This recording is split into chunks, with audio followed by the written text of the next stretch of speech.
All right, let's do it live on a Football Friday edition of the program. Merely Bo and the Great Z. How you living, buddy? I'm good, man. Friday, we're going to have a nice weekend. The sun is out, and then we got Monday Night Football. On one hand, it would have been really great if the Buccaneers had come through and won that game last night. We did everything we could. We did everything we could. Jinx. And that's the point. On the other hand, it's nice to know that we are just so danged hot. Like, here, if I touch you right now, I don't want to spontaneously combust. I might burn my finger. We're too hot. We said Baltimore. Too hot in the hot tub. So hot. We tried to use the power of our reverse jinx. That's okay. I enjoyed it. So good. We tried to use the power of our reverse jinx the Thursday night, but like right now we're just too red hot. It's 2 weeks in a row where we've said too much. We told you exactly what was going to happen, and then it happened as if we had a crystal ball. So we tried. I mean, at the end of the show yesterday, good job out of us. At the end of the show yesterday, we literally are praising all things that have anything to do with Baltimore. Yeah. Under our breath, everything that we could do to try to reverse jinx them, and instead, not. No, and they lose.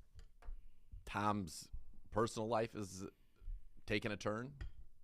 Yeah. And rough 24 hours. Yeah, it sure was. Yeah. I was listening to Simmons and the Cuz earlier this week, and Simmons was saying that it was that the word on the street was that the divorce had been done already, that it was just clearly is when it was released, but that the divorce had already happened.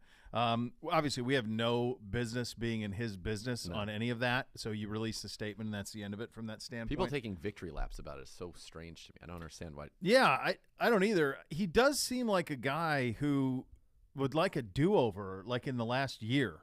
Like it's just for somebody who's his image, everything was so cultivated with him and has been for a long time, but it felt like when he got out from under the Patriots yoke, he was able to really do everything that he wanted to do. If you think about, even at the end of the Patriots, like we ain't going nowhere, like him and Gronk, like he was doing that stuff towards the end of New England.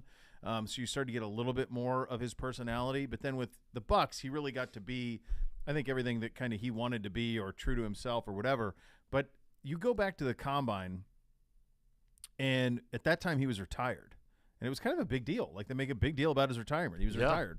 And as soon as we were there for 15 minutes, it was like, oh, he's not retiring. Yeah. He's going to try and sign with the 49ers. Now, what we didn't realize was this Dolphins. Miami collusion that was going on. Sure.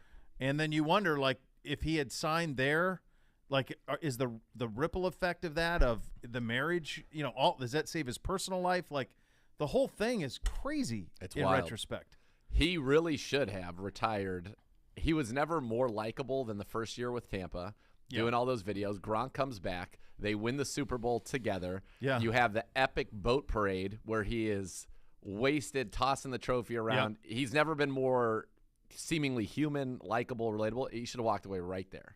And if he does, it's great. And now it feels like, did he overstay his welcome? He can still play at a high level. He's still good. He's still really wasn't good. On him yesterday. No, but that just would have been. I think that was his peak. How many guys though?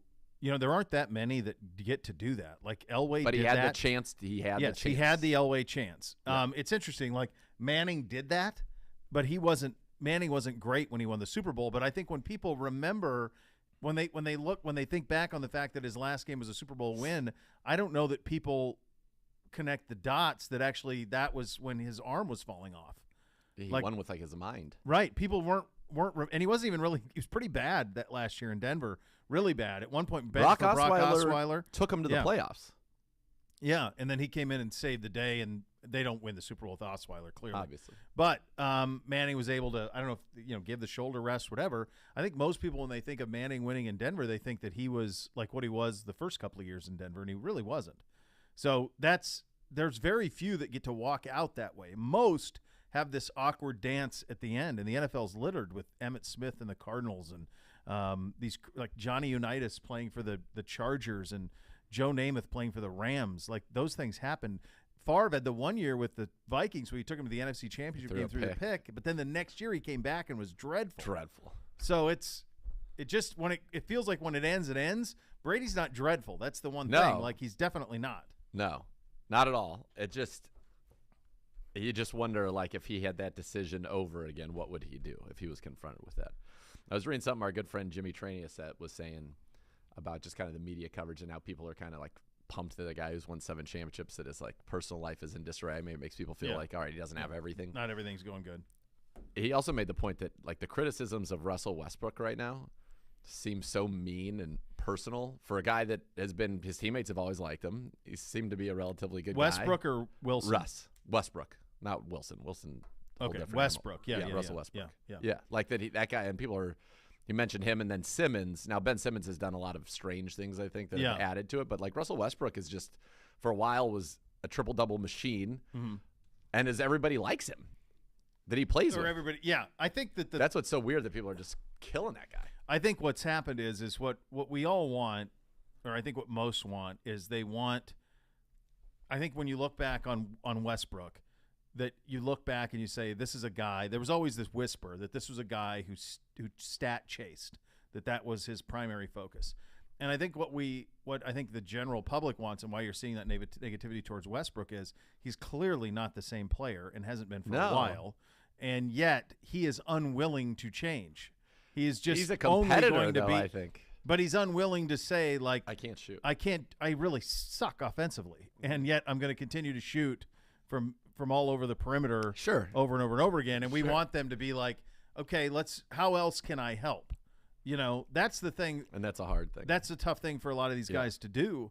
I think, I think it's one of those things you wait on LeBron. Like, one of the most amazing things to me, and I was dead wrong about this, I really thought at one point in the last 5 to 8 years of his career, LeBron would have developed a low post game, a mid post game, an ability to post people up and play with his back to the basket. He's completely unwilling. People wanted that from like. No, I know, but like I thought at some point he would. The athleticism would start to fade, and he would develop this other part of his game. You remember Jordan. Kobe and Jordan. The end of their careers was they lived in the mid post with guys on their back and spinning off of it, passing out of it. LeBron is going to play point. It's hilarious to me. People list him as a small forward. He is a point guard. He's going to play point. He's going to face up. He's going to have that one step move, and he's going to rock and hit threes, or he's going to go to the rim. Like, he hasn't changed at all. At some point, I assume he's going to have to. He can't always be supreme athletically. Anthony Davis has changed. He can't make shots anymore. Well, he sucks is what's happened to him. Yeah, he got soft. We want these guys. We want Jordan to go out with the crossover win against Utah and walk away. And the reality is that most of these guys, this is what defines them, and they don't have another gear. They don't have a thought of doing anything else, and that's the reality of it. Okay, I'm going to hand you my phone. I want you to look at what I'm about to show you, and I want just your reaction to it. I want, number one, who sent this to us and who is thinking of purchasing that for themselves. Honestly, if he does that, I'm never going to meet him. I don't want to meet him if he does that. That's my statement on that. That's Diamond. I don't. He's a grown man. If you lost your mind, that's what said to him. Tell him what I said. If he buys that, I don't want to know him. I'm out. And just to remind him, lose my number. Do a show every day from 1 to 3. Yeah, he's always texting at this hour. Right? Yeah. This is he always come in. Big. No, not in that. No way. No way. Banned. Lifetime ban. A lifetime ban. What are you doing? This is my response.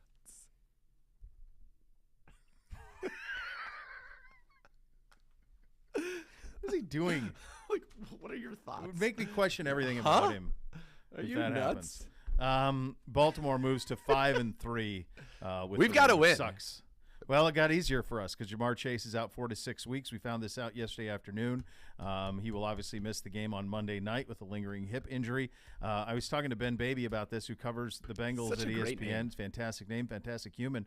Chase apparently has been dealing with this and playing through it the last couple of weeks. He's only got for 130 and 2 in both. Yeah, and it still doesn't seem like it slowed him. So this is just a matter of they need to shut it down now for the long-term impact. But who knows? He was last week completely unguardable. Yeah. And this is everything that led me to feel not great about this one. Much of it was tied in the fact that they have Jamar Chase, who is, I think he's a top 5 offensive weapon, non-quarterback in the league. I think that's fair. And so now he's out. The explosiveness of their offense takes a huge step back. Higgins and Boyd are fantastic, but you can't replace somebody like this. This is for sure. This is last year with the Chiefs losing Tyreek Hill. And he's never missed a game. No. This is the first time that they will have played without him. So how that impacts them. Here's the other thing. And I actually talked with Coach Stefanski about this earlier today. One of the things I like to do is I go and I look through like the snap counts or whatever, offense, defense. Yeah. This is a team that, unlike so far, that is the most, it does this more than any team that I've made these boards for so far this year. They play who they play, period. Yep. Like, they play who they play. They had 57 offensive snaps a week ago. Jamar Chase played 56. Tyler Boyd played 55. T. Higgins played 49.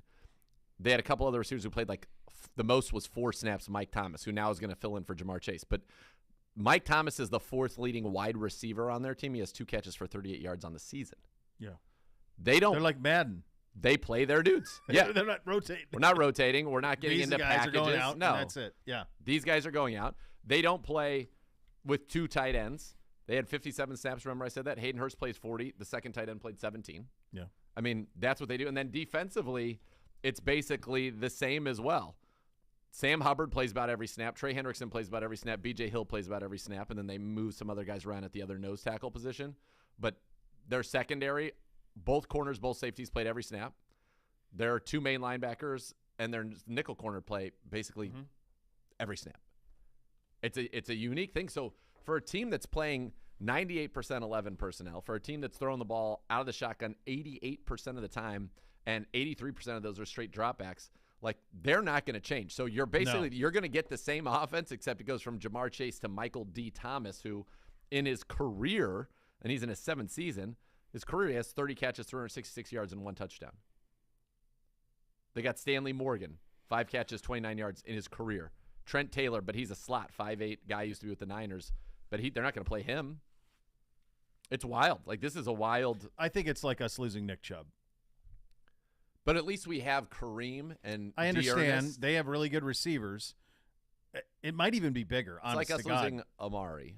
And I think I'm telling you, like, well, you don't need me to tell you this. I mean, you just watch him. Like, the fear of him that other teams have for Chase is so extreme, and the fact that he's able to produce despite it and all of the efforts that other teams do around him.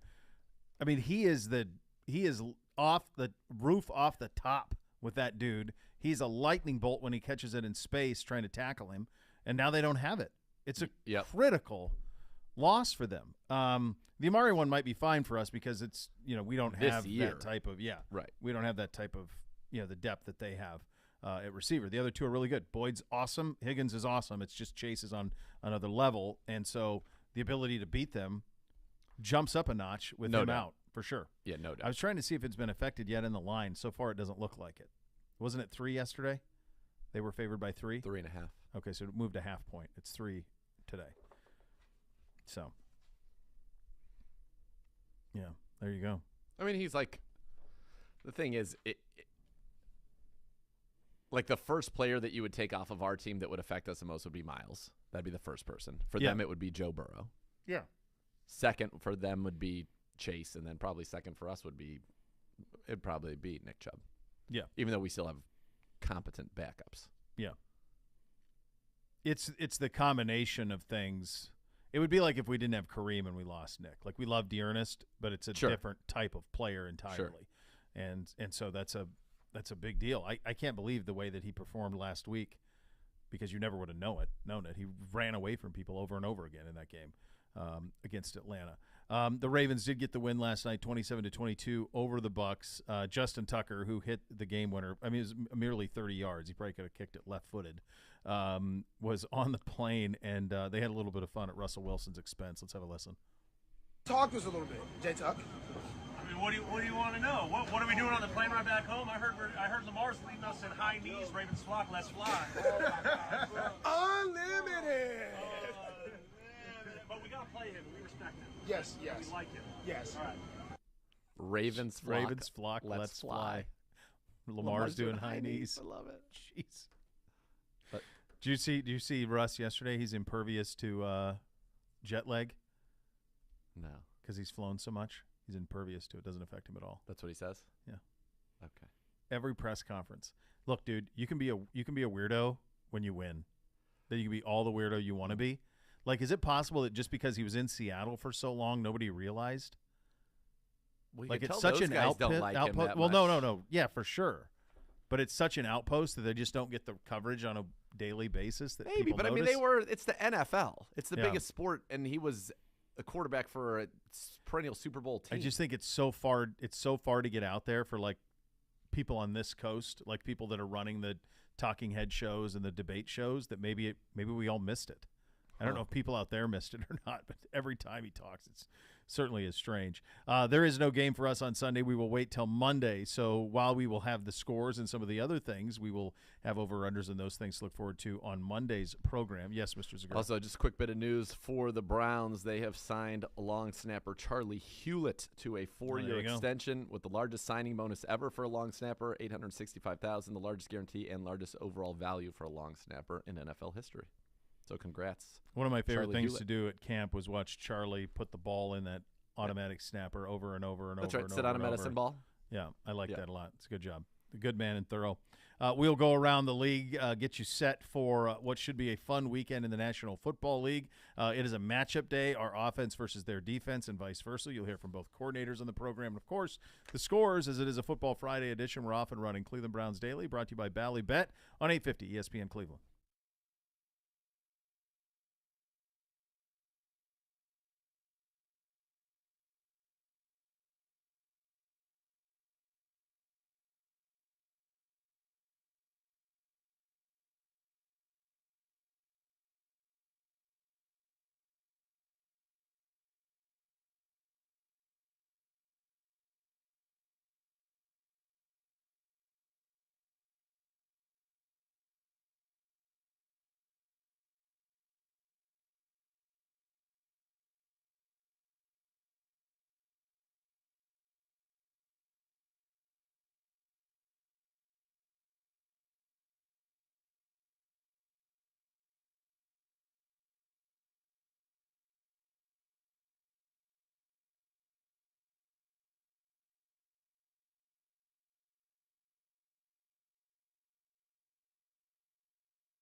There's a new way to cheer on your Cleveland Browns with the help of your favorite four-legged companion, Barking Backers, presented by Milk Bones, the Browns' newest club for pet parents worldwide. Sign up today at barkingbackers.com. Barking Backers, the fan club for dogs.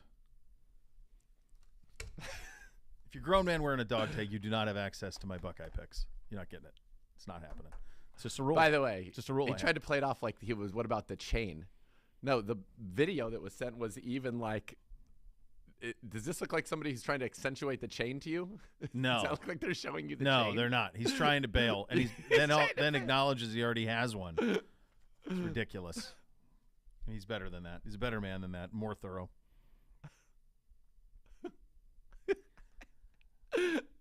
With the Bucs loss last night, the winner of the Panthers and Falcons will now be in first place in the NFC South. This buoys my Falcons. This buoys my point from yesterday in terms of I do think that there's a chance that there could be a lot of trades between now and Tuesday by NFL standards, not by baseball standards or by sometimes NBA standards. Sure. But I think there will be. It's usually pretty quiet. Trade deadline. It's already been pretty noisy. McCaffrey and Quinn, among others, Robinson. But I think you could see a few teams talking themselves into being contenders based on just the fact that there isn't anybody running away with anything. I mean, Philly is. Beyond that, I don't know. Does anybody fully believe in Dallas or Minnesota in the NFC? I do. And is Philly actually running away based on what the rest of their division looks like? I like them getting Robert Quinn. Furthermore, in terms of who they've played. Right. Not many. Philly, not much. It's not a whole lot there. They're not tested. No. Then again, if we were all three of those teams, by the way, if we were 7-0, like we could be, my God. people would be like, "Who have we played?" I'd be doing this show shirtless with a dog tag. I'd be wearing that dog tag. I'd be wearing it, walking around with like a giant bone on my chest. If we were 7-0, we'd be so chesty. That's right. Not sadly. No. But I was thinking on the NFC teams. Can you really imagine Jalen Hurts, Dak, Kirk Cousins hoisting the Lombardi? It's hard for me to wrap my head around that's a possibility. I can, because I feel like the Eagles, like people would have said that about Russ. Early Russ never got like the respect, but they had a great defense. Dude, this is a guy. Jalen Hurts is a winner, I feel like. Well, he was. When Jalen Hurts left Alabama, they thought he was going to have to play corner or safety. He did 1 year at Oklahoma, quarterback finishing school under Lincoln Riley. Gets sorted out. But even there, dude, they played. People thought they were nuts taking him in the second round. Yeah. I'm going to tell you with Carson Wentz. Didn't they take him like right after they had won the Super Bowl or close to it? Yeah, shortly. All right. This is what would it have been? So this would have been the 2021. I like him. Right? Listen, A.J. Brown, right. Devonta Smith, Dallas Goedert. That's a darn good trio. You got a monster offensive line. No, I like them too. They have a ton of talent. But this speaks to the point that I think why most people were very skeptical about Hurts being a pro quarterback. They played in the national semifinal when he was at Oklahoma. Okay? They played that LSU juggernaut. The score at halftime of that game 35-0 was Oklahoma 14, LSU 49. 40. Well, I had the margin. At half. How about that? You did have the margin. 49-14 at half. Hurts in that game was 15 of 31, 217 and a pick. Not great. So it's a remarkable thing what he has done, and also speaks to Nick Sirianni and the fact that the position they're putting him in on a weekly basis. There's a lot to like about that team. They got a lot better with Robert Quinn. But beyond that, I mean, we've seen this incarnation of Minnesota, it feels like, for a while, and it feels like there's a ceiling on it. And Dallas, we still haven't seen them with Dak at his best. So I think you can see a lot of people thinking they're still in this thing in the NFC. Totally. It's not as overwhelming as it is in the AFC with the Bills and the Chiefs. Correct. Speaking of the AFC, a team that we thought would be a contender, and we've spoken of him earlier, was Russell Wilson. Nathaniel Hackett saying Russell Wilson will start on Sunday in London. By the way, against Jacksonville. That game's on ESPN Plus. Yep. Sunday morning. So only? From what I can gather, yes. I'm still trying to. I think if you have the NFL, some sort of package, the NFL Plus, or something along those lines, you can watch it there. Yeah. But I feel like the average fan will not be able to watch it.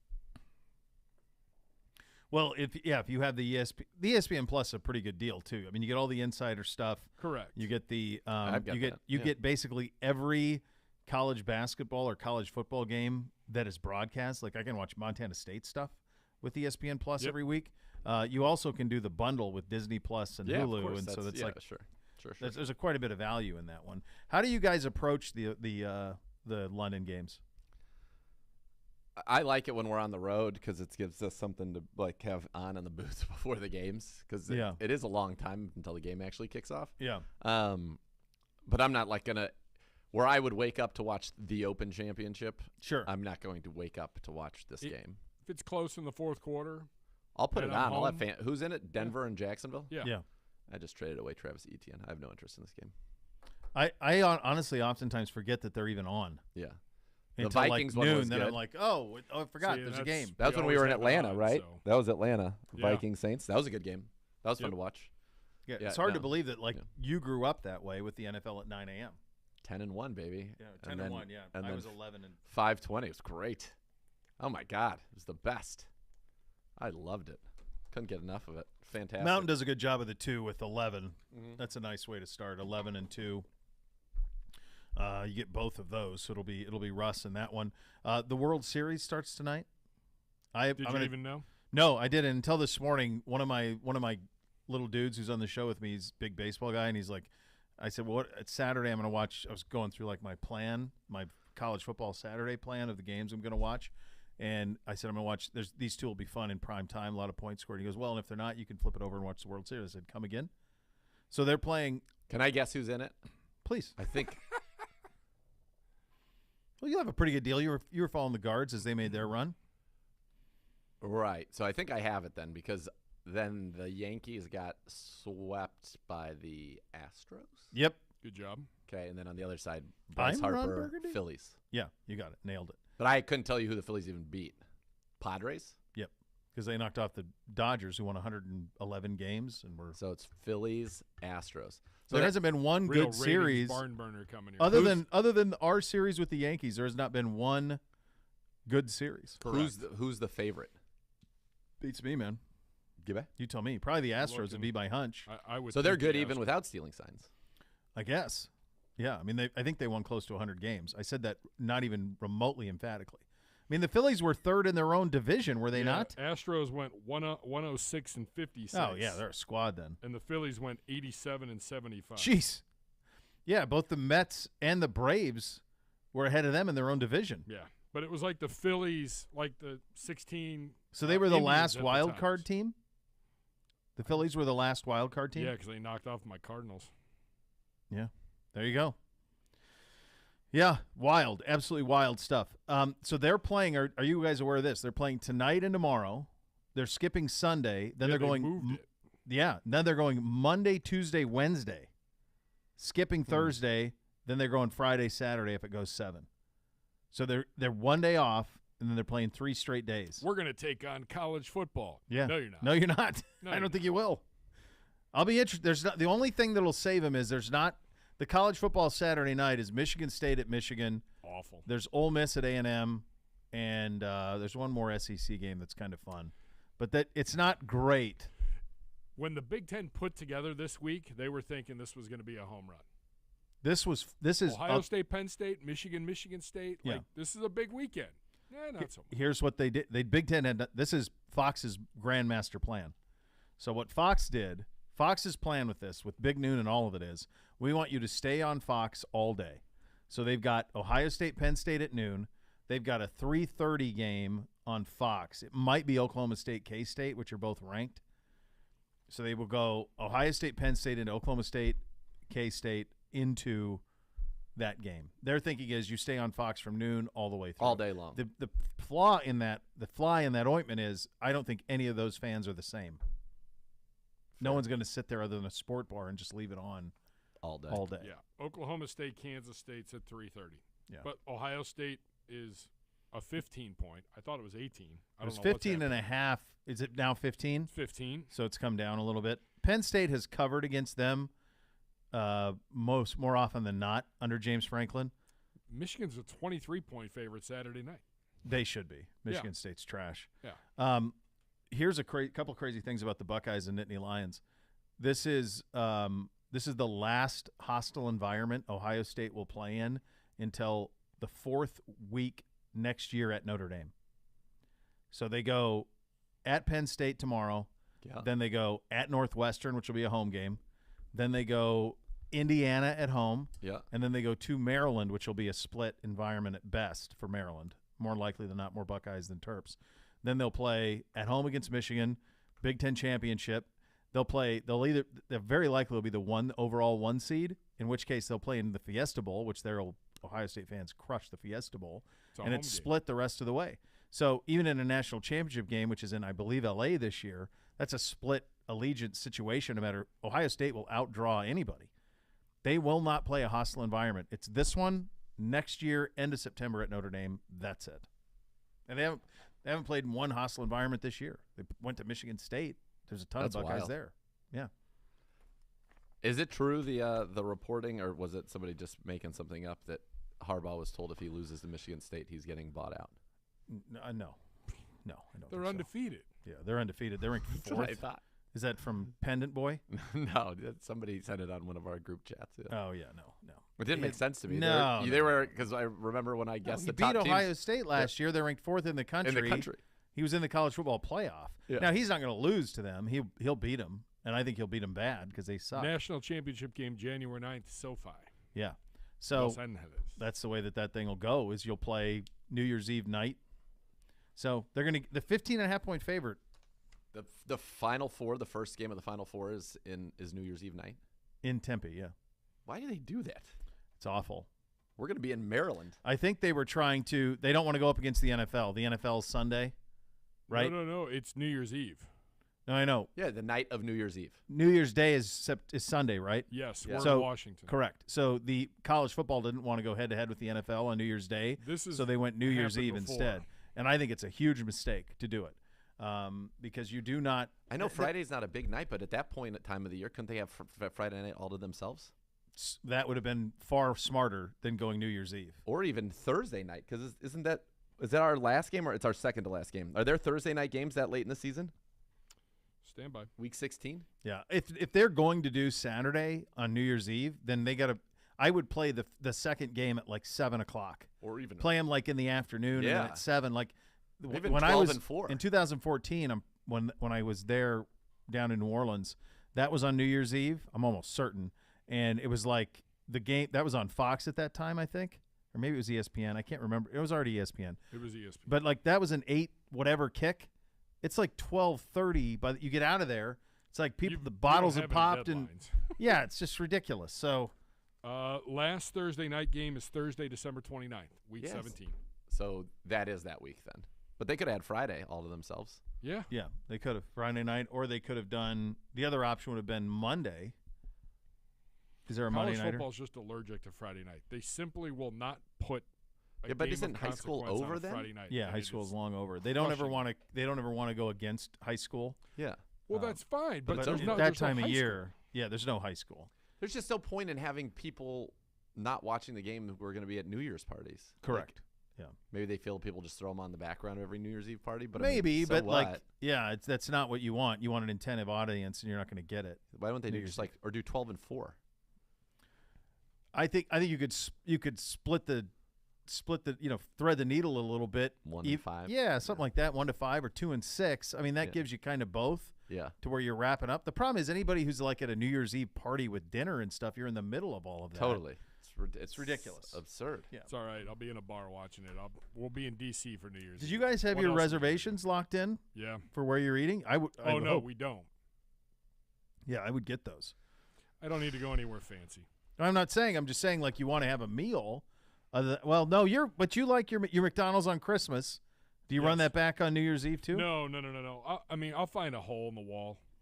We'll find somewhere to go New Year's Eve. And I can't believe that last year I had Christmas Eve in a hotel conference room. You're welcome, by the way. I set that up and then of course didn't go. It's very nice. And then we'll have New Year's Eve this year. And I'd much rather have New Year's Eve away than Christmas Eve that's pretty brutal. New Year's Eve was our last New Year's Eve. We were in Pittsburgh The year we won one game. We won Christmas Eve.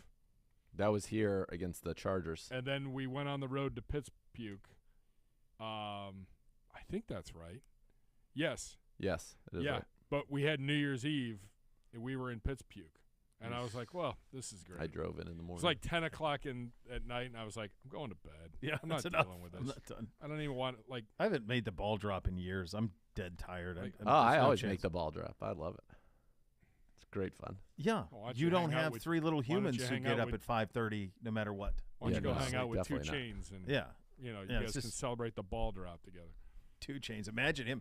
He's going for a Mr. T look. Layer him up. Pity the fool. Why doesn't he layer him up? Maybe go 3 at once. He said that it's deleted from consideration. I would hope. I would say. Can't wait to see what the next purchase is. Yeah. Elk and Elk. When you're on the injured list, they can help get you back in the game. Call 1-800-ELK-OHIO for a free case review. Elk and Elk's a proud partner of your Cleveland Browns. It is a matchup day. Our offense versus the Bengals defense coming up next. You're listening to Cleveland Browns Daily on 850 ESPN Cleveland.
Rumpke Waste Recycling, family-owned and operated. Whether you join them as a customer or as an employee, you'll be part of the family. Visit rumpke.com to learn more. Now let's head to the podium. Our offensive coordinator, Alex Van Pelt. About that You're done. pass rush. Pass rush? Yeah. Relentless, I think, is the biggest thing. The motor that they play with, it's an intensity we'll have to match and exceed. Both of the ends are hard-charging, high-motor guys that play to the end of the whistle. So, we're aware of that, and we expect to be able to match that intensity. The prospect of being without David Njoku in this game, and who knows for maybe a little bit longer too, but just your approach to heading into it without him and Farrow and what you're going to do Yeah, there. it just gives guys opportunities to step up. We've been in these positions before. As a coaching staff, you got to find ways to get your best players on the field. Unfortunately, we'll see what happens there. But, Dave was playing at a really high level, so somebody will have to fill some big shoes if they step up for Dave. How much, schematically, do you think would change if you don't have those two guys, right? So you just be down to Harrison and then maybe some practice squad guys, or Michael even. Do you think you would have to go more two backs or more three wides? We'll see. We'll see who makes it to the game. But, we're definitely ready for whatever scenarios unfold later in the week. We feel good about the guys that are available, regardless of who it is. It may look a little different than it has in the past if those guys can't make it, but we still have confidence in the guys that we'll put out there, and we'll have scheme available for the people, the personnels that we put on the field. An off-season and really this part of the regular season, developing a guy like Harrison. Does a game like Monday, if he has that increased role of the tight end one, give you an ability to maybe showcase that kind of work that you've been doing with him on the side? Yeah, I think so. I think it gives him an opportunity to go out and, like you said, showcase his abilities. The last time he played an extensive role was in 2020 as a rookie down at Cincinnati, and really came out and had a really good game. Oftentimes he's not the number one target in the tight end room, just because of the guys that have been in that room before him. But he will be the top guy if those other two don't make it to the game on Sunday. Excited for him. He works as hard as anybody. Really smart guy on the football field. Has great instincts and awareness. Catches the ball well and gives you everything he's got in the run game. So hopefully he'll step up to the challenge. That was a good defensive front you played last week, and I know you guys had a couple of breakdowns, and Jacoby managed to wiggle himself out of a couple precarious situations. Was it just that? Were they making good plays? Were they running good stuff at you guys up front? Yeah, that's a good front. I mean, we got a lot of respect for him. We protected well for the most part. We had a few breakdowns here and there, but Jacoby does a great job. We got to be better in the pocket with the ball. We can't put two on the ground. Obviously, that's an area we've addressed, and he understands that. But he's made a handful of plays for us already this year where he has dodged a bullet in the pocket and gotten out and scrambled for positive yards. So just continue what he's doing with the more emphasis on just ball security in the pocket. On that one, I know Campbell made a nice play on that, but is that That's a hard one. Yeah. You're going to tell him as a quarterback coach that you don't want him to put that ball on the ground, but at the same time, he's winding up to start his throwing motion to a wide open receiver. So it's that fine line. But ultimately, ball security is what we strive for. Downfield for you guys on that play? Yes, there was. Yeah. But that's football, and this is a game of inches, and that was just 1 inch in the other way, and as we convert there on third down, and we're moving again. So. Donovan in his couple of years here has kind of had a tendency to make big plays against the Bengals. But just for him as a receiver in general, it seems like no matter how many targets he's gotten, he's always a guy who can make an explosive play like that. Just how difficult is that for especially a younger receiver to kind of keep that mentality? Yeah, I mean, he is playing at a high level for us right now. Every time we've asked him to step up and make a play, he makes it. Multiple contested catches on the season. Over the course of his young career here, he's caught multiple balls down the field. He tracks it extremely well. He's made big plays against Cincinnati. We're going to need him One week. Jed, did you notice? It looked like he gave up some pressures and some sacks. Did you notice anything that he was doing or that he didn't do Sunday that he had been doing? Not just Jed. I think we all just have to step up and play at a higher level. It wasn't just Jed. Jed probably didn't have his best game if you look back and you can ask him, but we all need to hunker down. We do some really good things at times, and then we get in these lulls. We got to avoid those lulls. We had a couple 3-and-outs, in the middle of some good offensive football, trying to find ways to get out of those little funk. 30. The course of the game where we're going 3-and-out, and then we had a 4-and-out with the strip sack fumble. So That's what we're trying to avoid, more consistency at moving the ball down the field and putting it in the end zone when we hit the red zone. Yeah, on Amari, sometimes that gets called, sometimes it doesn't. What do you say to him after that? Yeah, maybe it gets called early in the season if that's a playoff game. And 10. I mean, it's just whatever they see at the time. It's gone both ways multiple times. I've been on the good end, I've been on the bad end. I'm not going to ever place judgment on the referees. They're doing what they see, so we just got to live with that. You're up. All right, there you have it, our offensive coordinator, Alex Van Pelt. Now that we meet our offense and the matchup versus their defense, Dr. Z with more. So it's a good defense. We talked about they are top 10 in scoring defense. They're number 11 in total defense. So it's a good defense of the Cincinnati Bengals, but it's not like it's littered with stars. No, they just play really well together. It's kind of interesting. The only guy who's even been to a Pro Bowl that will be active for them is Trey Hendrickson, and he went last year. But nobody at the second level has been a Pro Bowler. Nobody on the back end has been a Pro Bowler. They're just all solid pros. And so you got Trey Hendrickson, who leads the team with 3.5 sacks. You got Sam Hubbard on the other end. He's got 2.5 sacks, 6 tackles for losses. He's got 25 pressures. You got B.J. Hill in the middle, who they brought over last year, who's got 2.5 sacks, third on the team. And so this is a team that, like I said, there isn't anything that really jumps out at you. But they're just really, really solid. Mike Hilton is an excellent nickelback who can blitz. You got Logan Wilson, who's got 7 interceptions. Practiced yesterday, so he's good. Most since 2020 among all linebackers. Last year led the team in tackles and interceptions. You got Jermaine Pratt, who is on pace for 121 tackles this season, a guy that we liked a lot, a converted safety who's averaging 90 tackles the last 2 years. And then you go to the back end. Chidobe Awuzie is Pro Football Focus's number 22 corner.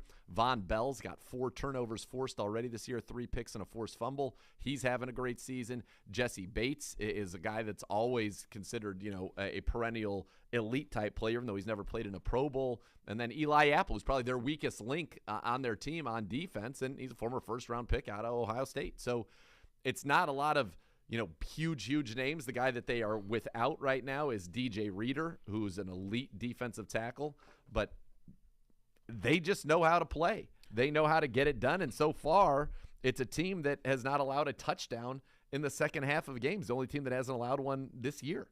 They don't have, to your point, they don't have a lot of stars, but they don't have any weak links either. There's nothing glaring that you go, oh, we can feast here. They're not good here. Like, everything's good. Hendrickson's great, but everything else is good. And they've got some reclamation projects on there. You mentioned Apple. I wasn't sure if Von Bell would be able to continue to be playing at a decent level, and he's played at a high level for him. They have a couple of former Buckeyes in that secondary. Logan Wilson is a guy we loved out of Wyoming. I feel like we were in the linebacker world at that time. I remember talking about. And we liked Jermaine Pratt, too, the year before. Yeah, we used those. I remember hearing those names, in the combine as we were kind of talking with Dane about who to select and who he liked. I remember him having high things about Logan Wilson. He's been spectacular. So they're really, really sound. In terms of what we have to do better offensively, let me just put it to you this way. I'm curious your answer on this. If we perform the way that we played against Baltimore Sunday, do we beat this Bengals team? Take the turnover out of it? Yeah. I mean, if we're that efficient running the ball, clean, throwing it, it's clean. Because to me, minus the one turnover, that's us at our best. Yeah, you'd also want to go. We had kind of that lull right in the middle of the game as well, where you had the back-to-back 3 and outs, and so you'd want to avoid that. But no, this is a team that I definitely think we can do that. Now they're very tough. They've been a good pass defense. Last 11 games, 58% completions, 14 touchdowns, 13 picks. They've held quarterbacks under 100 quarterback rating in 10 of their last 11 games. In fact, Marcus Mariota snapped the streak last week, but wasn't in an impressive fashion. They're interesting. They don't really do anything a lot in terms of their coverage schemes. They're in the middle of the pack. They're league average in cover 1, cover 2, cover 3, man 1, cover 2, cover 3, right in the middle of the pack, maybe a little bit more quarters, and cover 6, 13%. Cover 6 is half the field is cover 3. The other half of the field, or half the field's quarters, I'm sorry. The other half of the field's cover 2. They cover 0 blitz 6.4% of the time, so that's 7th in the league. So they'll do that once out every 16 plays, which is a high number. We got to be ready for that. But their blitz percentage overall, right in the middle of the league. They play sixth most dime, 17.6%. They're in nickel or dime 80% of the time. So they're playing that sub package, like I said. it's a 4-3 defense. It's exactly what we're used to. It's really a 4-2-5 defense is what it is with Pratt and Wilson, and then they play Mike Hilton in that slot, and then Eli Apple and Chidobe Awuzie outside, Von Bell and Jesse Bates the safeties, and they'll bring Von Bell down. We've had their number, though. We put up 41 on them in the game last year that was the regular season game. We put up over 30 on them on that Thursday night game early in the 2020 season. So we've had our way. And then we had the furious comeback, obviously, Week 7 of 2020. Who would ever forget that game? Yeah. Magical. Donovan Peoples-Jones with the touchdown late from Baker Mayfield. So we've done well against them. I don't know if styles make the fights, but, yeah, this is a game I think that if we play efficiently, we can. Now, here's the thing. Who's going to step up? David Bell plays a lot and has 7 catches for 75 yards on the season. Yeah. And he runs a lot of routes. Mike Woods, I know, has had a good week of practice. I feel like maybe we need to see him get in the mix a little bit. And then Harrison Bryant, it's likely we won't have David Njoku. We're not ruling him out yet, but it's likely we won't. His best game ever, 4 catches, 56 yards, 2 touchdowns, was that Week 7 against Cincy in 2020. We're going to need him. We need somebody else to step up. Amari Cooper, Donovan Peoples-Jones have both been very good. Peoples-Jones has 50 yards receiving in 4 straight. He, of course, had that, as we mentioned, that magical touchdown against the Bengals. He scored both times in Cincinnati on big touchdowns. Last year, he had a 60-yarder. I don't know. They're solid, and there are a lot of pros. Their rookies don't play much at all. I mean, it's all kind of veterans. The only rookie who actually plays a lot is their 3rd-round pick, Zach Carter, out of Florida. He started for Reader, had a career-high 5 tackles last week. But Cam Taylor-Britt, their 2nd-rounder, has not played much, although he made his debut last week against Atlanta. Had 3 tackles, but they're all on special teams. Dax Hill, their 1st-rounder out of Michigan, has only played 25 snaps on defense all season. Yeah, we were talking about that off air. I think it's a little bit of a Kyle Hamilton thing there where the coverage stuff is problematic at this point. But Hamilton played a lot last night. He did, yeah. He was also kind of insurance for Bates. Yep. So they can take a little bit more of a longer play with him as this season goes along. Go ahead. You got a quick one? Yeah, quick practice updates for the Browns. Practicing today, Clowney, Cooper, Batonio on bikes, Garrett and Conklin not on the field. Denzel Ward, Greedy Williams with illness. Jeremiah Wusu-Koromoa still with the knee. Wyatt Teller, Pharaoh Brown, David Njoku. And as you mentioned earlier correctly, Logan Wilson back at practice today after participating fully yesterday. He will be able to go against the Browns. OBM, the official printer partner of the Cleveland Browns. While you depend on your Browns to win, you can depend on OBM. They can tackle any size office. Call 216-485-2000 or OhioBusinessMachines.com. We'll flip it. We'll do our defense versus a Bengals offense that does not have Jamar Chase on Monday night. What does that mean for the matchup? We get to all of that coming up next. You'll listen to Cleveland Browns Daily on 850 ESPN Cleveland.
OBM, the official printer partner of the Cleveland Browns. While you depend on your Browns to win, you can always depend on OBM. It can tackle any size office. The number is 216-485-2000 or ohiobusinessmachines.com. And now we continue with the matchups. Our defense versus the Bengals offense. Here's our defensive coordinator, Joe Woods. You said he was pissed that. You're done. My guess is your reaction was a little different when you heard the news. For them it was a surprise. Obviously, I heard it yesterday. He's a big playmaker for them. That's a big part of their offense. I know they have other good players, so they're going to do what they do, but it's the NFL. Their numbers have been up, exponentially over the last couple of weeks. What have you seen different out of them in watching their film? They have a lot of playmakers that are really good after the catch. The running back's playing well. He's running with power. They just have playmakers all over the place, and they're doing a nice job. You guys didn't win last week, but it appeared the defense played well. Do you think you guys played well, and is there stuff from that game you can carry forward? Just execution. I think we had a tight menu. They're hard to deal with, Baltimore. There's just play after play. They have a big menu of plays. You don't know what you're going to get, so we try to keep our menu tight. It wasn't perfect, but I felt the guys had confidence in the plan, and they executed. We just fell short on a few third downs. You talked about getting picked on, by other teams. I think we've talked about it with you, but do you see him getting better? And then what areas does he still need to get to show improvement in? Yeah, he's going to get better with experience because there's different things that are going to happen to him every game. So once he gets through all that, which is going to take some time, then he'll be more accustomed to what people are trying to do to him. But it's told him welcome to the NFL. He's going to get the targets. And Jeremiah to come back, after a game where he played fewer snaps and looked, great, for lack of a better word, against the Ravens and shadowing Lamar, just his performance and what you thought of it. Yeah, he helps us when we play teams like that have a lot of speed on the field. We try to put him in position to deal with Lamar at times, but that's his strength. We'll see where he's at this week. I know it's going to be day-to-day for him, but when you have all those playmakers and they spread you out, you want guys like JOK on the field. Is Deion ready to take over at middle linebacker? He is. There's not a lot of options, but he is. He's a veteran that's played a lot, played at a high level. I think part of him was just learning our system and our terminology. He's communicating to guys in the huddle. We have a couple different ways to do it, but he is confident. I feel like he's more comfortable this week with the system, so he'll be out there. Call the plays? He may. I have a couple different options. We're working both in practice. I know you had 90 and 95 out there last week, which always helps. Were you happy with the way you guys brought pressure? And you dialed up some other things. You brought like JOK off of Miles' hip a couple times. Yeah. Is that just the evolution of a season, like you getting more comfortable with those guys in those kinds of spots? Defensively from our system, yes. There's things that we want to do, but we kind of pull back a little bit, and we're trying to add things in a little bit at a time just to make sure guys can execute at a high level. But I always want to bring our playmakers, so Miles, Clowney, JOK, Sione, some secondary blitzes, and the more comfortable they get, the more I'll be able to do it. Greg was talking about Cincinnati's obviously put a lot more emphasis on throwing the ball and everything, but how much can you not undervalue what they can do running the ball with Mixon? Actually, you're exactly right.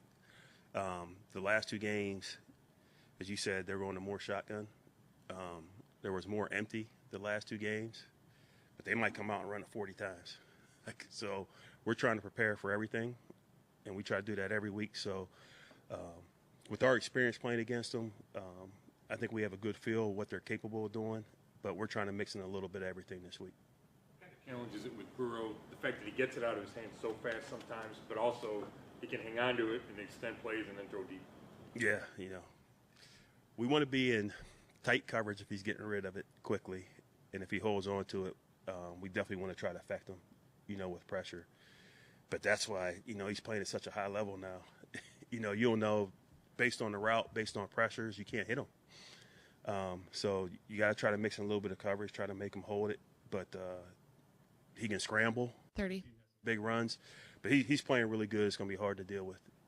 Saying today that he doesn't necessarily think it changes much for them to have Jamar out because they've got so many good receivers. So, I mean, can you kind of address that a little bit? Just Yeah, I definitely don't think systematically they're going to change. And again, we've played them without Jamar out there, so they're just going to run their offense. You know, they may try to target some of their other receivers more, but I don't think offensively they're going to change what they do. 10. Denzel will probably still be out. It's really day to day, you know, so just have to see what the medical staff says. Yep. Yeah, and on Denzel, just because I know that this is a little bit of a different concussion process even than what we had pre-Tua. Sure. So that's changed a little bit. And not that we would get, wouldn't it just be he's back? Like you're not going to get updates of where he is in the protocol. It would just be he's you back, would know right? if he was able to start ramping up football activities and things like that. Yeah, so he would show up on the field. It feels like they're more optimistic about Pharaoh Brown, who just went into it this week, than Denzel. Yeah. Speaking of former Buckeye defensive backs, this from down in Cincinnati. Eli Apple currently on the rehab field, says Kelsey Conway. He's dressed for practice in uniform, but at the start of practice, he's rehabbing. He popped up on the injury report with a hamstring injury. She tweets, I already thought the Bengals would start Cam Taylor-Britt, but this is newsworthy. She thought Cam Taylor-Britt was going to start over him? Regardless, because of must have been because of injury. She covers the Bengals for the Inquirer. So Cam Taylor-Britt, as I mentioned, made his debut last week for them. That was his debut, second-round pick for them out of Nebraska. And he played 28 defensive snaps a week ago. Obviously, that was his season high. 3 tackles in terms of being targeted in coverage. He was targeted one time, gave up a catch of 9 yards. That was it. So he made his debut, as we said. They drafted him early, so they like him, and then he would step in. Now, Eli Apple played every single snap last week. Yeah. So I don't know. I don't know what that means there. All right. In terms of the matchup, the Browns defense versus a Bengal offense that will not have Jamar Chase, coming off of, was last weekend our best defensive showing of the year? Certainly seemed like that. Yeah, you certainly could make that case. And for the Bengals, you know, this is a team that can score a lot. Over 30 the last 2 weeks. They are averaging, since week 3, 27.2 points a game, 6th most in the league. They've got Joe Burrow since week 3. He's 71%, 312 yards a game, 12 touchdowns, 1 pick. They've got Higgins, 31 catches, 455 yards. That's 14.7, 2 touchdowns. Boyd, who has 4 career touchdowns against the Browns in 2,000-yard seasons of his own. 29 catches, 455, 15.7 yards a carry for him with 3 touchdowns. So they can do it. Boyd's already got 2 touchdowns and more than 40 yards this year. Higgins has 1. Mixon, they're giving him the ball a lot. 148 touches, second most among all running backs. 587 total yards, 17th, though. He's averaging 4 yards a touch, which is the second worst in the NFL, 3.3 yards per rush, which is a career low. He has no 100-yard games on the ground, only 2 games of greater than 65 yards rushing for him. Now, historically against the Browns, he's been pretty good, 125 total yards and 0.75 touchdowns a game in 8 career starts. They're good. You got to try to get to them. They allowed 13 sacks the first 2 weeks. They've only allowed 12 in the last 5 games, which is still a lot, but relatively speaking, compared to 13-2. The Browns sacked him 5 times last year. But what's wild about our team is you got Miles with 6, and then everybody else who is not on IR, because Jacob Phillips has 2, he's on IR. Clowney 1.5, MJ Emerson, Elliott, Brian each have 1, so that's 4.5. And then JJ, Ronnie, and Togiai each have half. That's 6. So you've got 6 from Garrett. You have 6.5 from everybody else, and 2 from Jacob Phillips, who's on IR. We have got to step up in a major way with our pass rush. It has just not been what you needed. Burrow, no surprise when he's kept clean, 73% completions, 8 yards an attempt, 106 rating. Pressure, it's worse, but he's still got a quarterback rating of 90. He's been elite against the blitz, 121 rating against the blitz. There he is. There he is. Was it what? Me? A heart? I love you too, man. No, same. I love you That's too. wonderful, Brad yeah. Mellon. What a human being. What a human. This is a good offense. I don't know, though, because they haven't prepared for it. In the game earlier this year that you didn't have T. Higgins. Remember against Baltimore, he was quote-unquote active, but he didn't end up actually playing in the game, which fantasy owners of T. Higgins were thrilled with. Yep. And he got knocked out of early in the season with a concussion. So Mike Thomas got the start in that one game. Mike D. Thomas out of Southern Miss, 6th-round pick back in 2016 of the Rams. But he's got 8 targets, 2 catches, 38 yards on the season. I mean, that's it. Last year he had 5 for 52 in the whole season with the Bengals. This is not somebody who's going to step in and give you a whole heck of a lot. He obviously can get down the field a little bit, the 19 yards a catch there, but this offense is going to look completely different without Jamar Chase, and it's nothing that they've never had had to do deal this with. because he's Right. he's never missed a game. So there's no, there's nothing you can draw upon. I don't know what they're going to look like. So much is made about Burrow and the amount of sacks he takes, and he takes a lot. Yep. A lot of that, much of it, is due to it feels like he's waiting another half second for Chase to either clear or get deep. Like, do they go away from that without Chase, and is it all quick hitters? What does that look like? Burrow's more than capable of doing that too. We have They seen do Burrow, a lot of that, though. We've seen Burrow without Chase going back to his rookie year here, and he was sensational. So we know what he can do. He's great. So that's not going to be an issue. It's just going to be a different approach, I think, than what we've seen with Jamar Chase the last year and a half. Yeah, no doubt. And so when you look at it this year, and this is one of the things that they certainly have been doing, Joe Burrow's average time to throw this season is 2.47 seconds. That is 6th quickest in the NFL. Brady's 1, Davis Mills 2, Aaron Rodgers 3, Cooper Rush 4, Garoppolo 5, Burrow 6. So he does get the ball out of his hands quite a bit. And that's how they're making up in some ways for the state of their line. Right now, he's getting the ball out in under 2.5 seconds on 58% of his dropbacks, which is actually the 3rd highest rate in the league, 58.4%. So, and in the quick game, 71% completions, 11 touchdowns, 2 picks. When he holds on to it a little bit more, that's where the sacks obviously happen. But he also is able to make some big plays in that type of a framework. The completion percentage goes down, but 8 yards an attempt, quarterback rating of 90. So you want to make him hold it. You got to play tight coverage on the outside. And I think now without the threat of Chase, Higgins he can make vertical plays, and we saw it against Miami where he got behind the defensive back. But for the most part, he makes contested vertical plays as opposed to just running by you like Chase can. Correct. So we shouldn't be as afraid of them running right by us and having them throw it over our heads. I mean, T's from a style of place very much similar to like Donovan Peoples-Jones. Like, he's a body guy. He's bigger, and I mean, he's good at the very high level. But you understand where I'm going for. Similar. He's not shot out of a cannon. Stylistically similar. He's not shot out of a cannon the way Jamar Chase is. Yeah, I like that. All right. We'll get to the scores here in about 15 minutes or so. Much more to come. You're listening to Cleveland Browns Daily on 850 ESPN Cleveland.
And the Bath Authority gives you that bathroom of your dreams, friends. They can do it for you in about a day. Transform that current bathroom into a spa-like situation. Let the Bath Authority make it real for you at a fraction of the cost of the competitors. The Bath Authority is our area's premier bath and shower remodeler, expert factory-trained installers. You give them a call now, you get $500 off your next custom bath or shower remodel. That number is 216-220-8399 or go to thebathauthority.com. It's where affordability meets quality. The largest selection of bath projects are all made in the United States. Change your bathroom from outdated to outstanding. Acrylic tubs that insulate and keep the heat in, tub-to-shower conversions. If you need them, they got them. Superior products with expert installers at thebathauthority.com. Now time to hear from some of the principals who will be entertaining us on Monday Night Football between the Browns and the Bengals. Here's Greg Newsome on his reaction to not being able to face Jamar Chase on Monday. Oh, I was pissed, for sure. Yeah, I definitely was looking forward to that matchup. But hopefully he gets well soon. But, yeah, I was definitely mad. Competitor. Love it. Jay Newsome, competitor. Let's go. He's a competitor. MJ Emerson is a competitor. I love both of those guys. And, yeah, he was bummed. I know for a fact he wanted Jamar Chase, with Denzel looking unlikely to play. He said, give me number one. Yep. Kind of like MJ said, give me 81 in that game against the Chargers. And it would make sense. I think MJ matches up pretty well with T. Higgins with his size. So I think that would have been a good matchup for the Browns to try and work that there. Yeah, he was bummed. And remember, Jamar Chase in the offseason kind of disparaged the Browns corners a little bit, even though they did a good job against him last year. Jamar Chase, 13 targets, 6 catches, 49 yards. The pick 6 came on a pass intended for him as well. And then Tyler Boyd was kind of like, man, come on, these guys they're good. What are you doing here? And Jamar Chase was like, no, not having it. So I know that it meant a lot. Greg was with us last night at the coaches show at the Paninis in Brunswick, and great turnout. It was awesome to see him. But, yeah, you could tell he wanted that because, it's interesting. He's given up less than 20 yards in coverage in 5 of the last 6 games. He hasn't been targeted much. Ravens didn't throw his way at all.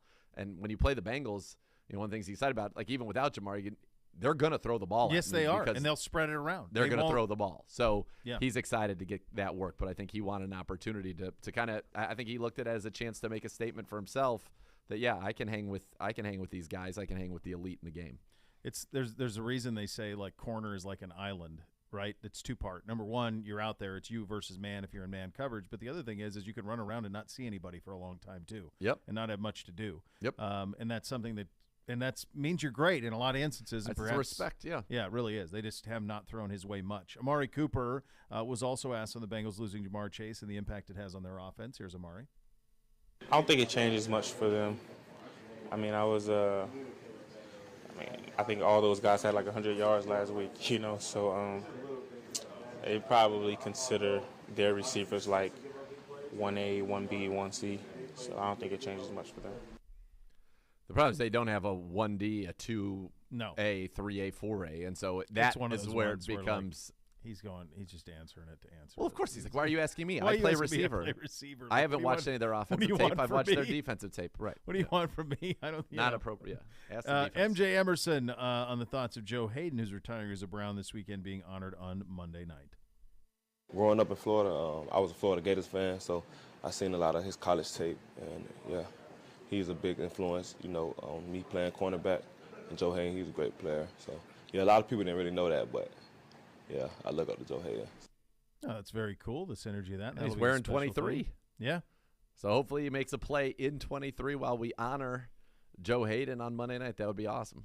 Yeah, it really would be. I was unaware of this. Emerson's first ever college start came against LSU and Joe Burrow. So a little bit of a homecoming there, too. Here's MJ on that. That was my first start of my college career, but I played pretty good. I remember they came in, it was 6-0. We played a good first half, but second half they kind of took off. But he played a good game. Yeah, Jamar Chase had like 33 yards. Cam Densler did pretty good, but Justin Jefferson, he was a problem back then. Still is. But, yeah. I was curious about that game. Mississippi State, when it came into the game 3-3, LSU was 6-0. Yeah. He is right. It was 22-7 at half. It was just 3-zip after one. Cade York with the first 9 points of that game for the Bayou Bengals. Chase did get a touchdown in the second quarter of that one. But yes, it was a pretty. I mean, this was when Burrow started to at this point they were already ranked second in the country at LSU. They were undefeated, and then these type of games became pretty commonplace for Burrow. He was 25 of 32, 327, 4 scores, no picks. In the game. And that's on the low side, actually. It was in all metrics. It was on the low side for him. Jefferson 8 catches, 89. Jace had 5 for 48 and a score. They held both of those guys around 10 yards a catch. Yeah, it's Racy McMath, who I don't even know who that guy is. 3 catches, 76. Derek Dillon had a 37-yard touchdown. So that means they had that had to be like the second group in. That means they had on the outside Dantzler, who plays for the Vikings now. That's what he referenced, Cam Dantzler, and they had MJ Emerson at Mississippi State. They did. I mean, so they must have did a pretty good job against those top two. Guess who was the leading tackler for LSU that day? For LSU, Grant Delpit. Yep. Jacob Phillips second. Close, yeah. Yep. Patrick Queen. Yeah. They're loaded. It's funny. A lot of times you'll hear like Buckeye people talk about 2019, and 2019 was. I mean, they had 3 Heisman finalists, so it's nothing to shake a stick at with J.K. and Fields and Chase Young. And you say, boy, all those things happen. This LSU team may have been just an all-timer, though. I mean, it might just go down as like one of those Miami teams. You look back on the it, U team. Holy cow! It's just possible that nobody can. By the way, why is all their stuff? What happened? Usurpers come in here in the evening and they screw everything up. It's awful. Be sure to stop by the free Twisted Tea Tailgate pregame party prior to every home game. Twisted Tea Tailgate, located on the west side of First Energy Stadium, combines the atmosphere of a beer garden with live music, food and drink options, along with areas for socializing. Twisted Tea Tailgate opens 4 hours prior to kick and is open to fans with a ticket to the game. Coming up next, a little segment we like to refer to as the Scores. Please do pay attention. You're listening to Cleveland Browns Daily on 850 ESPN Cleveland.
Hey, Cleveland Browns fans, skip the chore of laundry. Enjoy life, not laundry. Tide Cleaners is offering 30% off dry cleaning for the month of October. Be entered in 4 VIP Browns tickets to an upcoming home game. Just mention promo code Browns. Visit TideCleaners.com to find the closest location to you. Some exclusions may apply.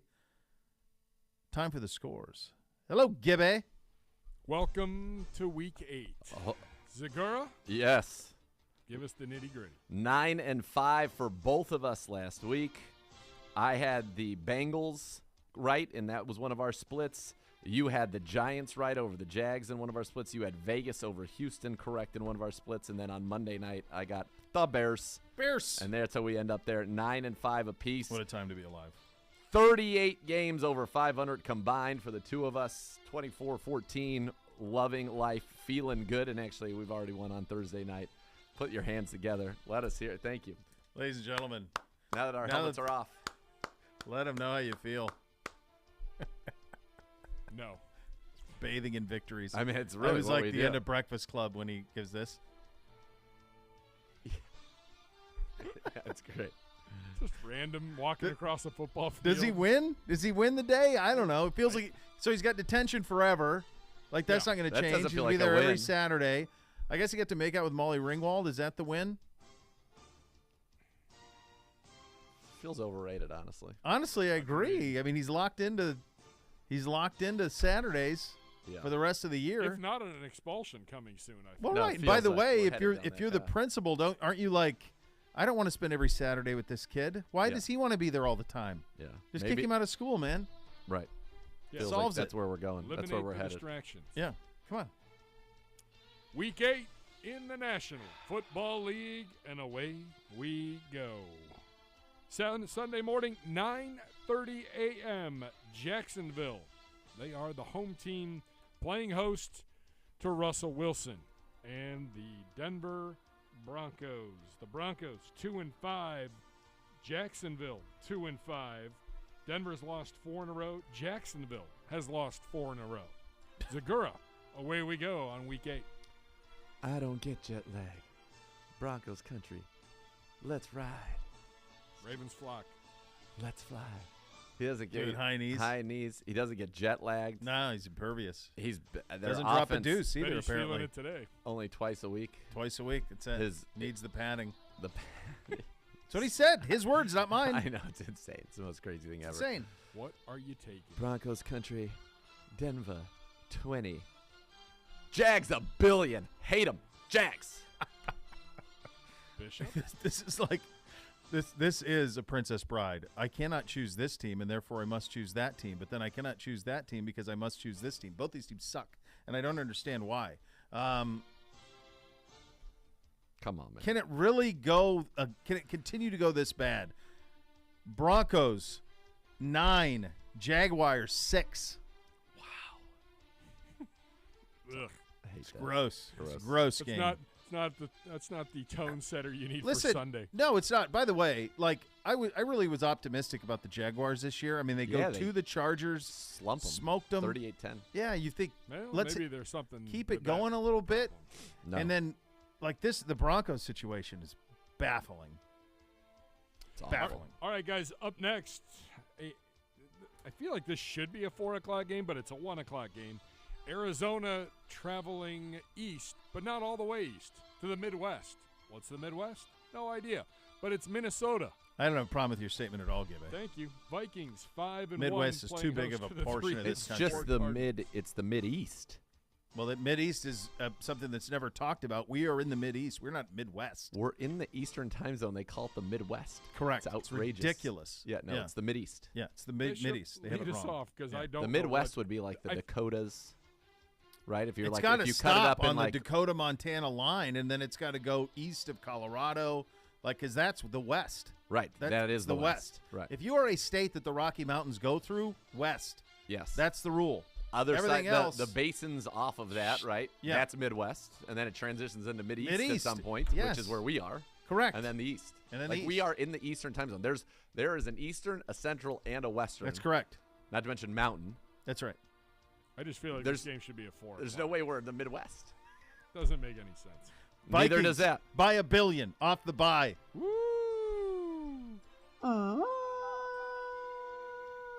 Vikings 78. Oh, my God. It's DeAndre Hopkins. What's growing on your head? No. That is crazy hair, brother, but it's good enough. Oh, God. Minnesota 31. Arizona 28. Oh, no. Didn't you start out with Minnesota was 70? And then you transitioned to 31? You said Minnesota 70, knocked Arizona, on the door. 67. And then it came back to 31-28. Yeah. Oh. 70-67. All right. The battle for NFC South supremacy, 1 o'clock. Carolina, 2-5. Atlanta, 3-4. Falcons hosting the Panthers. Zagura. Panthers Hot coming off garbage of a game for big win. They found their Yeah. franchise quarterback, they and did. he's one of the guys they didn't trade a first-round pick for, a second-round pick for, a third-round Nope. pick for. P.J. Walker, smooth talker. Falcons. Baker just doing anything to help the team, running the scout team this week. Love it. Bet he Love is. to see it. Falcons 5, Panthers 0. Same. No way. The perfect storm of Carolina playing Brady, McCaffrey traded, Wilkes, all of it. You get up once for that, and then you Once. revert back to who you you are. are. Yeah, Yes. Falcons. So next one, FYI, been a change since we typed up this rundown. It's gone to 10. Chicago, 3-4 on the season, fresh off a big Monday night win over New England. Traveling to the Big D, Dak Prescott and the Cowboys. No Zeke. Awaits Bishop. Yeah, similarly to the Panthers, I feel that way about the Bears. Now, I got them wrong last week, so take this all with a grain of salt. I think Dan Quinn will have the Cowboys' defense fired up and ready to go on Fields. I think they know you got to keep him between the tackles a little bit, and they're going to unleash Parsons. And I think they're pretty good in the secondary. Dak back. I like the Cowboys winning this one 24. Man, it was 9.5 when I did this. Cowboys 27-14. I wish it was 9.5. I really do. I could see 20 to 10. It literally jumped a half. I don't like that. That's all right. Zagura? Cowboys 17, the Bears 9. It's a lot of points. I don't think they can score a lot, but Dallas has not been an explosive offense. No, yet. they That's haven't. been But they haven't had Dak. I mean, this That's is their week part, 2 sure. all the way back. I hear you. Where did you go? Did you go boys? I went the Bears. Bears. Oh, it could be a big moving week for one of us. Oh, boy. An opposite on a lot. Well, I have a lot of cushion in my innards. You do, yeah. That's true. 1 o'clock. This one's a rough one. Teams with potential that just haven't lived up to it. Las Vegas, 2-4, 0-3 on the road, traveling to New Orleans in the Big Easy to battle the 2-5 Saints. I don't think Michael Thomas or Jarvis Landry are playing again. Poor Jarvis. Yeah, he can't stay healthy. Does Michael I Thomas? don't know what's going on. I don't know if there. he got paid and then he's done. That's it. He's done. And he played pretty well the first 2 games. He had like a touchdown. didn't one season? Doesn't he hold the single season record for most catches in a year in think NFL so. history? Like 152 or something. He was the crazy number. offensive player of the year in the National Football League. Listen, Zagura. I've done pretty well. Part of my cushion here that we've built up over the first 7 weeks has been betting against the Saints. I will continue to do so. Raiders, Josh Jacobs, Waller's healthy, Renfro's healthy. They're finally at full strength on offense. I like the Raiders here. The Raiders. 28, Andy Dalton, 12. Is Las Vegas Raiders the greatest relocation nickname still works in the history of sports Colors relocations? still work, everything about it, yes. Every single thing about it is equal to, and the same could be said of their time in L.A. or Oakland. It all worked everywhere they went. Is it just the brand so good? Like, could you take the Raiders and put them in San Antonio and we'd be saying the same thing? Vegas the feels Spurs color. peak. You know, Vegas No, but feels like yeah, perfect. I think it's perfect. Yeah, they crushed it. perfect. Yeah. It's. I might call it second, though. I think like the Utah Jazz really captures the spirit of Salt Lake City. Yeah, So does. I think that one's Yeah. good. Or the Los Angeles Lakers. I go down there for all the lakes. Yeah. Lake Hollywood. There's a Lake Hollywood, though. That's true. Raiders. Huge. All right, up next, guys. Miami, 4-3 on the season. Tua is back. The Dolphins, despite a rough outing, beat Pittsburgh last week. They travel to Detroit, the heart of the Midwest. Sure, to battle the 1-5 Lions. Bishop. Lions are battered, man, and they've always sucked defensively, man. Man. So battered offensively, always suck defensively. That's a bad mix for Tua and the Finns on the turf. They've been getting slumped. I think it continues. I like the Dolphins 77, the Lions 5. Zagura. This line does not make any sense to me at all. It gets worse. But this one, they're not going to tempt me here. I'm sorry. DLD has been it's been a rough scene up there in the Motor City. The Dolphins waddle on into the end zone and slump them. All right, here's the baffling one. We talked a little bit about it yesterday in our little Guess the Spread. The New England Patriots on the road visiting one of the hottest teams in the National Football League in the New York Football Jets, winners of 4 in a row. 5-2 Jets, 3-4 Patriots. Zagura. The Jets are better than the Patriots. They sure are. And yet, oh boy, the Patriots are favored. No Breece Hall. You've won 2 games in a row with 100 yards passing. Yep. I don't think Michael Carter or the newly acquired James Robinson are Breece Hall. Mm-hmm. I think they're going to stop them from running the football. They've got very good corners. And I think Ramondre Stevenson is going to run the ball down the Jets' throats. I can't believe it after what I saw on Monday night. Yeah. Patriots 6, Jets 3. Yeah, I like a lot of what you said there.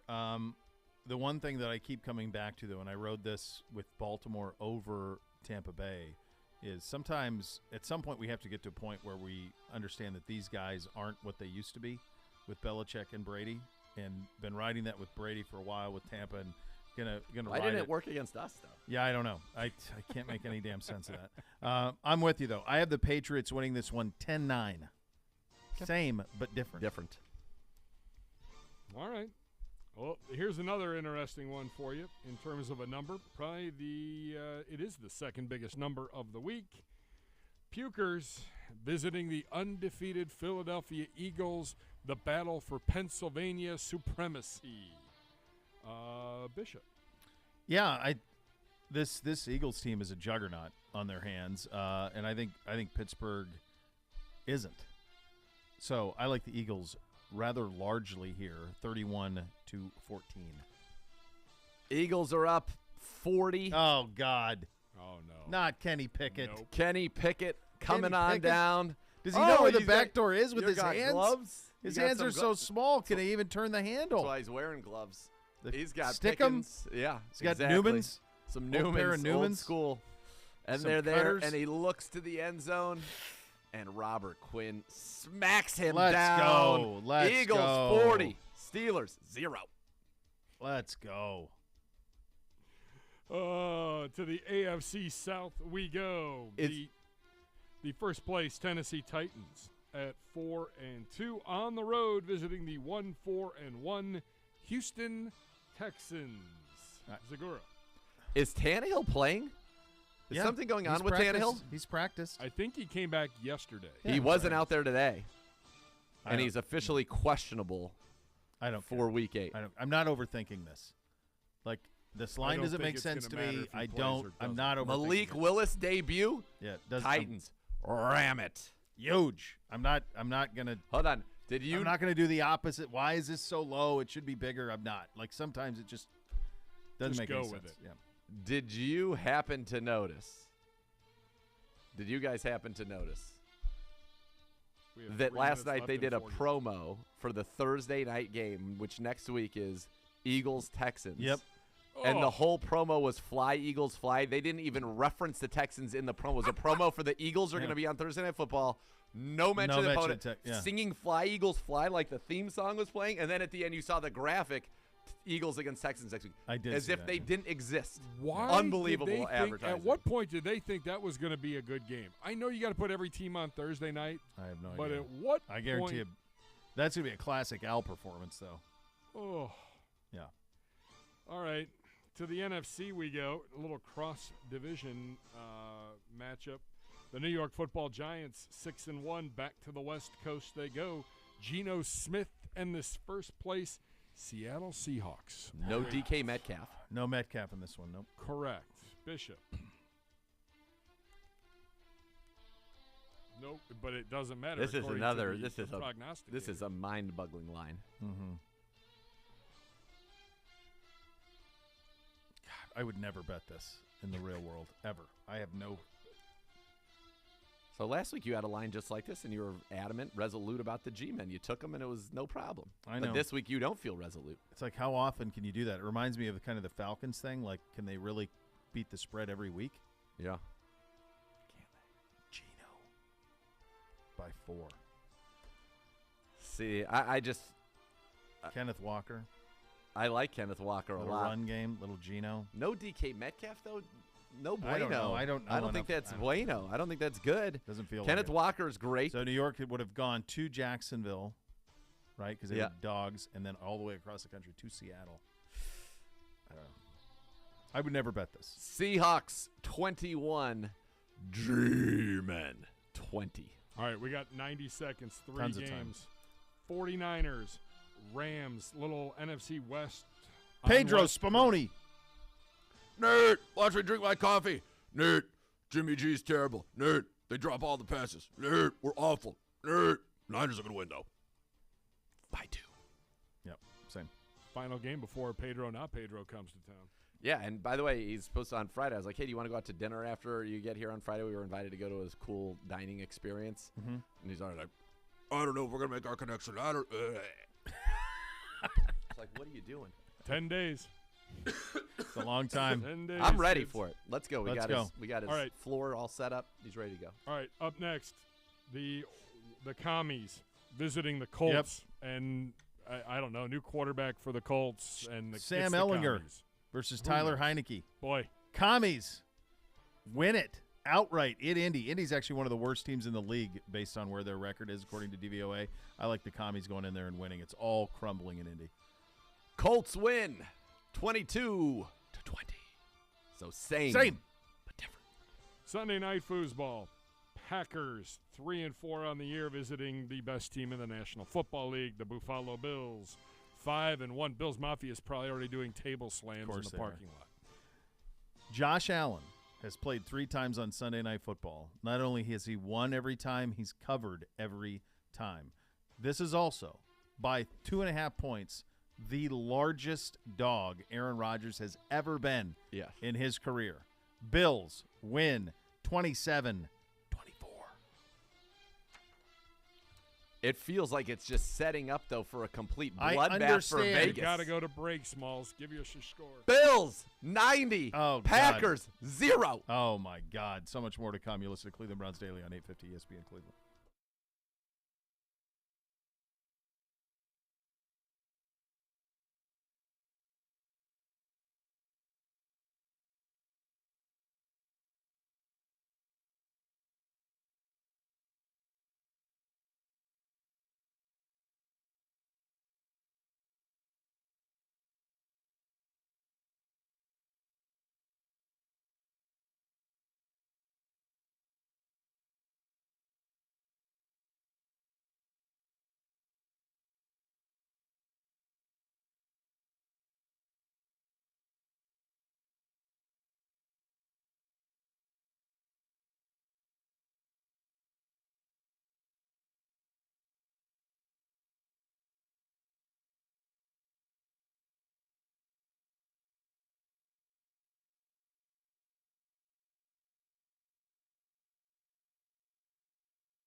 If you're headed to the Browns-Bengals game Monday night, stop by the newly renovated Bud Light Balcony Bar inside First Energy Stadium, 6:30, 7:30. Meet Browns legends and register to win one of 50 NFTs for use in Bud Light Survivor Pick'em game. Whoa. Bud Light reminds you to always enjoy it responsibly. I got the Buckeyes beating the Nittanies 1 minute. 34-17 or something like that. They're 15.5-point favorites. Non-fungible. I guess. S has 45-17. Did you see what happened to those? Did you see what happened to those? That market? Yeah. Yeah. As predicted. Not great. Not great at But so all. it's not real? Huh. Hey, look at this on my phone. Oh, can I just pull this up on YouTube? Is this the highlight you're talking about? That's right. Oh, same. 30. Hey, by the way, Roll HUD undefeated into the playoffs tonight, hosting Solon. Good Oh, luck my. to Let's Ian Robb go, and the boys. Bulldogs! Olmsted Falls. Who do we got? Who do you got? Toledo St. John's at our place. Okay. Little battle here, kids. Going to be fun. Let's go, Bulldogs. Week 1, high school football playoffs underway. 10. To be fair, everybody makes it now. So Truly. yeah. But if you're hosting, then that's a fine. sign of Yeah, consequence. that's true. Yeah. Well, and undefeated, too. The next level coming up next. Cleveland Browns Daily, 850 ESPN Cleveland.